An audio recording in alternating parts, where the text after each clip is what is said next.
How to change Facebook business page URL. First of all, open the Facebook application on your phone.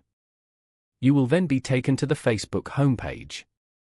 Here, you can view posts from friends and pages that you follow. Here, go to Menu at the bottom right corner. Then, scroll down to the Settings and Privacy section. Go to Settings. Scroll down to the Audience and Visibility section. Then, go to Page Setup. Here, tap on Username. You can change your username from here. Enter your new username over here and tap on Save. Usernames can help people find your page once you've created one. As you can see, you have now successfully changed the link of your page.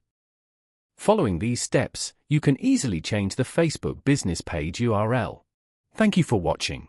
Please leave a like if this tutorial helped you, or leave a comment below if you have any questions related to the video.